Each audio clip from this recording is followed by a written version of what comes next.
No, it's true. We're continually in movement with the breath. You know, you're born, you start breathing, you breathe your whole life, and then you die. So in continual motion. I mean, it's a bit more complicated than just that, but as far as the breath goes. So when you actually do that in the breath, when you stop, it takes you into that place of stopping in yourself, and it takes you back, for me, it takes you back before birth, before you started breathing, to that place you were before you started breathing. And for me, that's a place of creation that everything manifests out of. And we're so active in our lives, you know, it's like our whole lives are around achieving things.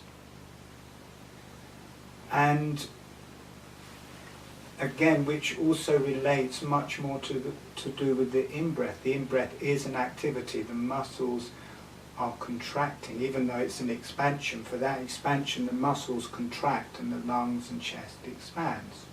So there's a doing, there's a physical exertion on the out-breath. And as long as you don't breathe out too far, the out-breath, all you really have to do is relax the muscles. It's a let go. Whereas our lives are much more within the society we live in. Our existence is much more based around doing. The art of not doing is not promoted enough at all. It's quite frowned upon to sit around doing nothing. Remember, a friend is in a Buddhist, for a long time ago, when I lived in St Albans, and one friend who'd gone off and become a Buddhist monk and lived in an ashram in Cumbria. Another friend had phoned him up asking what he's doing. Then he said, "Oh, I'm doing a lot of meditation." And Ian said, "Well, as long as you're not sitting around doing nothing."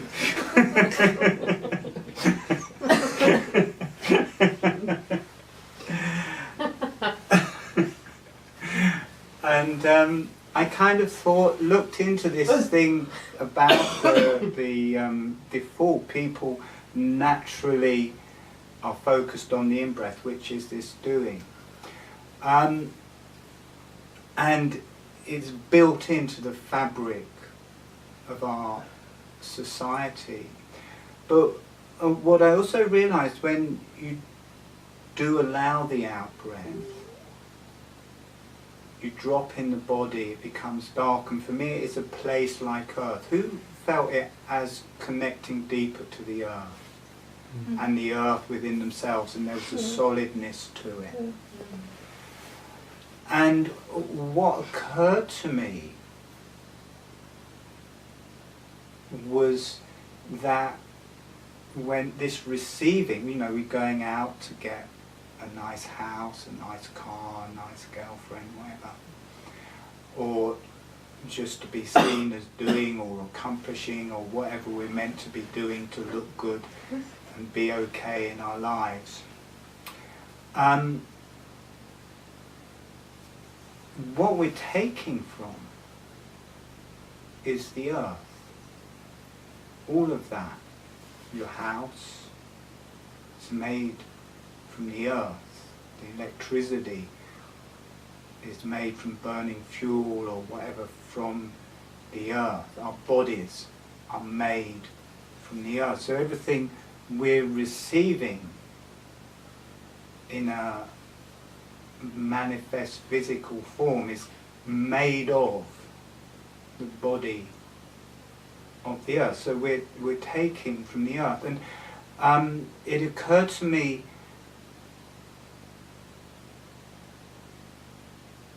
well, one, we're not giving back, we are just depleting the earth, but we are actually giving back. We're giving back pollution. So we're actually taking from the earth and giving back pollution. And one of the main things that seemed to be holding that in place to me was money. Because when you buy something, you give somebody some money, most people think that's a fair deal. Okay, I've worked for that money, I've given it to that person, and I've got this thing back. It pays for the people's effort in the transaction. It doesn't pay the earth for the minerals she's given over, for the metals she's given over, for the trees that have died, for the animals that have died, for the pollution that's been made. So it seems like a fair transaction, but it's only a fair transaction between the people. It's not taking into account what we're taking from the earth and the pollution we're making in it. And, you know, it is good to give back to the earth, but I think just acknowledging that within ourselves, I think the unacknowledgement of that is a lot to do with this disconnect from the earth. When we acknowledge that we are doing that, we're receiving from the earth. Everything we get comes from the earth. Everything physical is coming from the earth. It has the interaction with the heavenly body, but the physicalness of it, it's made from the earth. Our bodies are made from the earth. It's all made. And just to acknowledge, yeah, we're buying it and that's going to the other person, but actually that is being given to us from the earth. It is a gift from the earth. And I think if we were to acknowledge that more, that would connect us to the earth. But it's hard to acknowledge that, oh, we're receiving all this stuff and we're giving back pollution. It's not an easy acknowledgement to make. So, as just an experiment, I thought, well, I'll try that and just do a little prayer to the earth. You know, thank you for everything I have, and sorry for the pollution that I've caused. And in doing that prayer, I noticed in doing it, my attention went into the out-breath, and I sank in my body, and there was that connection to the earth. And there was a deep sadness in myself, because it's, you know, it's very hard to actually do anything about what is going on. Everyone can see it going on, everybody knows it's going on, but to actually do something about that is not an easy thing. And then, but there's something is being lost in not acknowledging it, not acknowledging what's happened. And so, if it's okay with everyone, we're going to do a prayer like that. And notice when you make that prayer and you acknowledge that everything you've got is coming from the earth and that you're creating pollution or whatever in return, you may feel a sadness, but you also may feel like, oh, okay, now there's a communication. And then we'll also do the same prayer and include the higher self in it. And you may feel, because it is, everything we're getting is from the earth, it is physically from the earth, but it is also physically the interaction of the sun and the earth, the trees growing, the minerals being formed. It is an interaction of the sun and earth and heavens and earth and heavenly beings of the earth. And then you may feel the energy more coming into the in-breath and balancing through both. But I kind of in myself, or for myself, that seemed to be the fundamental disconnect from the out-breath was our acknowledgement of our interaction with the earth. And at this stage, there is, obviously you can maybe plant trees or give something back in some way. And I also remember, because I'm a traveller, I live in a van, I had some hard times and I lost everything and lived in a van, but I was still the same person, I could still breathe, and I was just living along the ridgeway. And to the outside it just looked like I was kind of some kind of hippie bum or something who had lost all their money.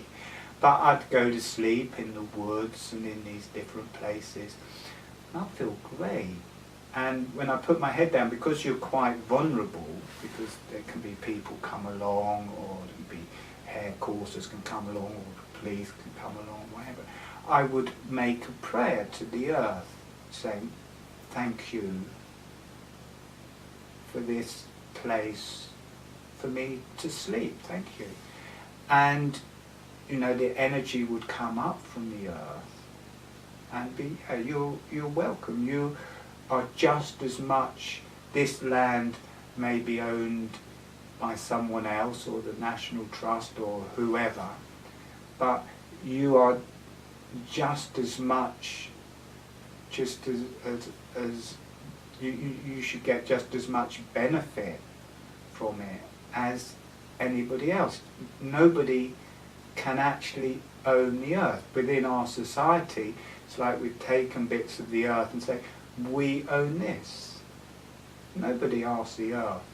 There was nothing was given back to the earth in that transaction. The person who was there before got paid. Nothing got given to the earth. When it was first taken, no one asked the earth, oh, we're going to section this off, or when they killed the last people and took it over. Nobody actually asked the earth. So we've taken a lot, and we presume ownership of the earth, and we presume when we give a bit of money for to get something, it goes to the other person. That is a fair deal because it's written within law that is a fair deal. And we do often, as a culture, as a planet, we do often offer thanks to the higher realms or to God. Thank God for all the things I've got, or thank God for this meal. But very few people say, oh, thank the earth for this meal. Thank the earth for this house, or this car, because it is made out of the body of the earth. People don't say that. So the whole way we view things, the way whole cultures view things, it is from God, thank you God, or it doesn't come from a thank you earth. That we just and a lot of that is because I think it's too painful to acknowledge what we're taking it, or that it's against our better interests. Oh, I don't actually own this bit of land. It was stolen. I paid this for this car. It's mine. But obviously you don't have to give everything back, but in the acknowledgement of that, I think something can be healed, and I think the imbalance between the in-breath and the out-breath can be balanced more. Okay, you're right there. Mm-hmm. Good. Yeah, indigenous cultures thank the earth, don't they? Native Yeah, American Indians would yeah. very much. Yeah, look how thank far the they earth. got with technology. They were happy with trees. The Native Americans still do. And for me, it for the balancing and for us to survive through this next era, it's got to come back. Because unless we do start, the first thing is to acknowledge it. Is there a kind of assumption that the earth is part of God? somehow. You have to speak up for me. Is there any, do we just assume that the earth is part of God because it's part of the universe? And Yeah, it is part of God, and God is part of the earth, but I don't think people view that in themselves. If they're sitting down and saying grace from me or saying thank you God, I think the emphasis is to somebody sitting in the clouds up there. I don't think it is to the trees and the animals and vegetables that have given their lives so that they can eat. And I do that with all of my food. I thank the vegetables, I thank, sometimes I'm eating chicken or fish, and I thank them for giving their lives and hope their spirit has an easy journey home. And in that, as a byproduct of that, I feel like it connects me more to the earth. But it's a little bit close to the bone, thanking the earth, because it brings up what we're doing to the earth. It brings up our selfishness.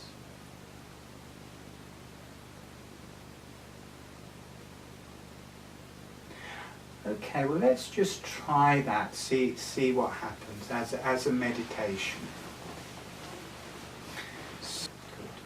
So closing your eyes, just dropping into the holographic breathing, being aware of the in-breath and the out-breath.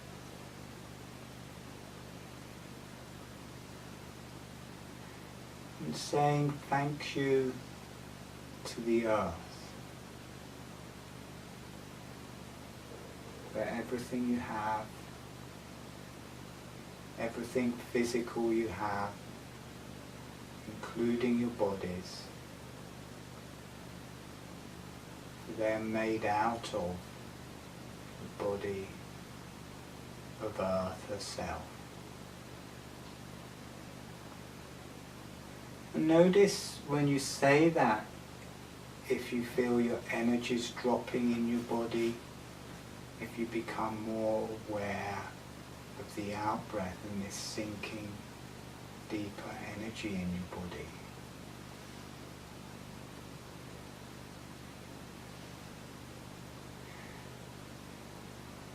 And saying sorry to the earth for the pollution we've made and the toxins created or any harm that has come by that, you having those things. And again, notice what that feels like. There's a sadness there. Just the acknowledgement of it can bring sadness. Whatever you feel is fine. And you may feel a sadness from the earth, that suddenly you're in communication with the earth and she's an alive being. And she may also be sad that she's giving of herself in this way, and that we're not even saying thank you for these things. And that the pollution may hurt her. And it's not a blame thing. For me, there's just a sadness in the earth and a sadness in myself. And I make that acknowledgement.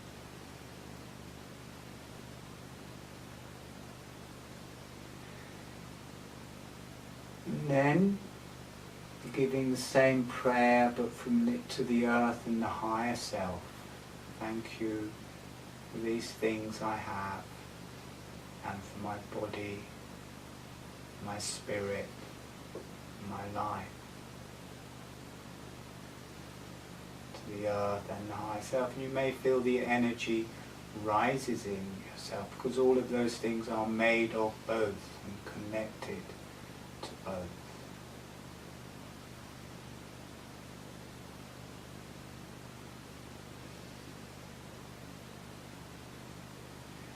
And then say thank you to the heavens and higher energies or the Creator those things in your life and your body. And notice if the energy is higher and a bit more connected to the in-breath.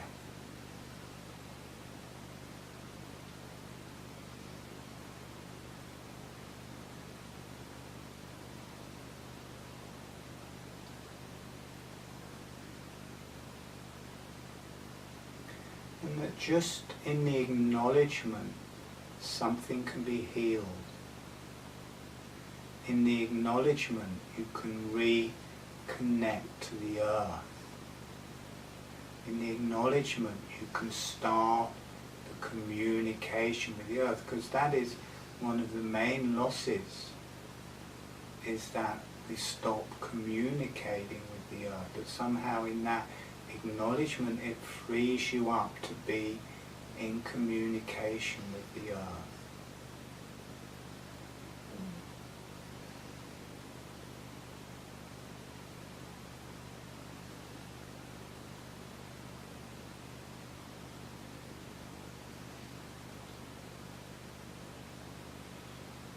Okay, and gently allowing yourself to come back.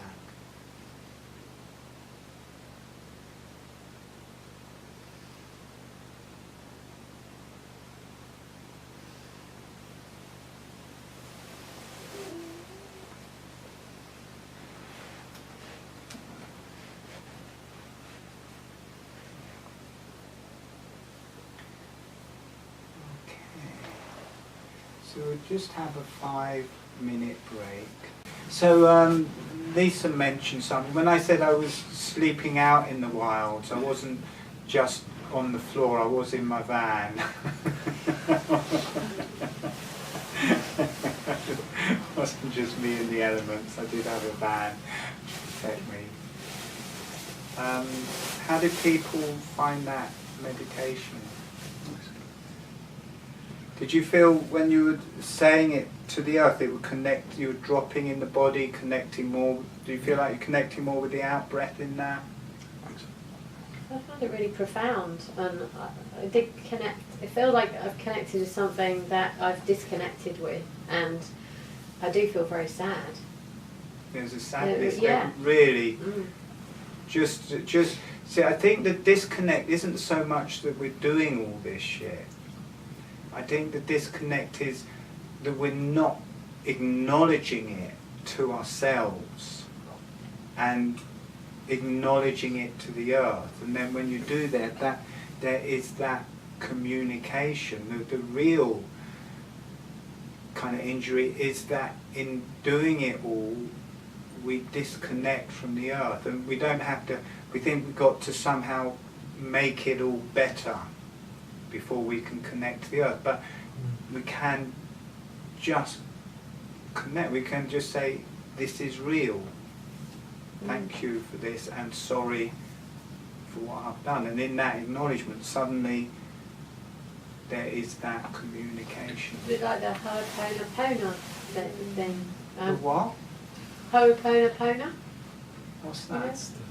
The Hawaiian Oh, okay. blessing. You know, the I'm sorry, please forgive me, I love you, thank you, or thank you, I'm sorry, yeah, please forgive me. Oh, okay. Great. Yeah. That's... No, I mean the Indians, the Red Indians, Native Americans, it's there in all of those cultures. And it just occurred to me that is why we're not, as a race, connecting to the out-breath. And certainly when I make that acknowledgement to the earth, it drops me into a similar experience of having my attention on the out-breath. And it's self-perpetuating, isn't it? Because the out-breath is about the parasympathetic and relaxing and not doing. And the less we do of that, the more doing we do, and the more damage we cause. A lot of need to have.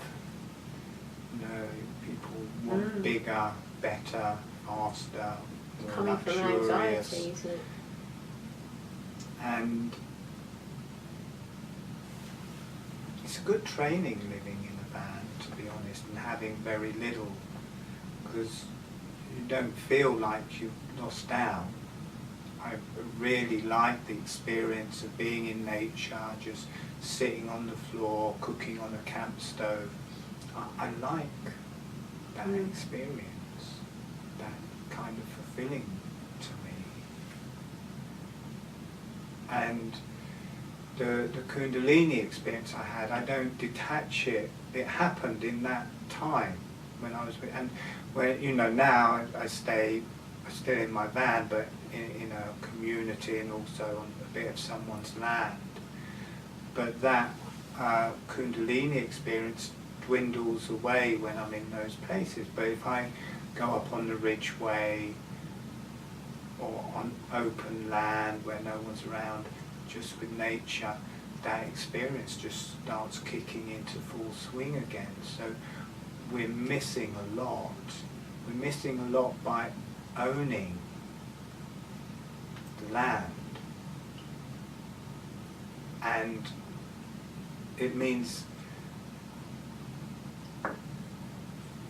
not everyone can own the land, but a lot of people do. You've got a house and you kind of own that bit, and that becomes home, just that little bit. If you're travelling, suddenly you haven't got anything, but you own the whole earth because you can see the reality of it.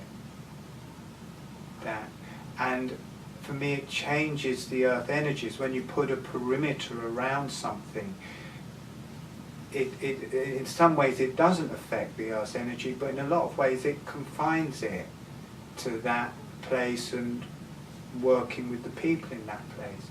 But and that's one of the beauties of the Ridgeway, is that there's this whole 70-mile length of land. In a lot of places it's owned by farmers, but everybody has the right to go there. And there's an energy to that, because it's not sectioned off and nobody can go there, and the energies travel along it. And, you know, if the whole world was that, I mean, my image of it is that no one should own land, because it's stolen goods. People are paying for stolen goods. And that, you know, you stay somewhere, you pay a rent for staying there, and that money doesn't go to a landlord, it goes towards something that goes back to the earth, because it's come from the earth. But to do that, you're dismantling the whole of the capitalist society, because that is what underlies everything, is the ownership of land, really. And that is where all the goods come from mines and the minerals and metals and things from the earth, all the trees that are grown on that land, and people presume rights over it, and then rights over other people. And as I say, how do you bring an end to that and put something in its place? Not an easy job, but you can start with acknowledging, thank you, earth, these things are made of your body. Sorry for the pollution I've caused.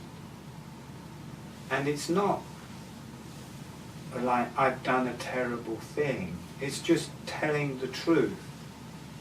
And for me, a huge sadness when I just acknowledge it. And I do feel it as the earth is responding to that. She also feels a sadness, one for all the pollution, but I think majorly she disconnected to her children.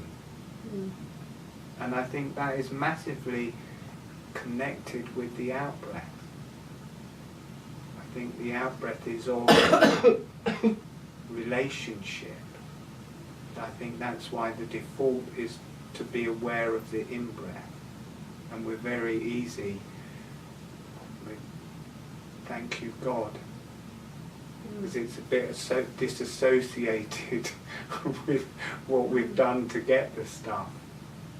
It's like, thank you God that I've got all this money, that I can buy all this stuff. Who felt when they just did it to the higher energies that they weren't very connected to the earth?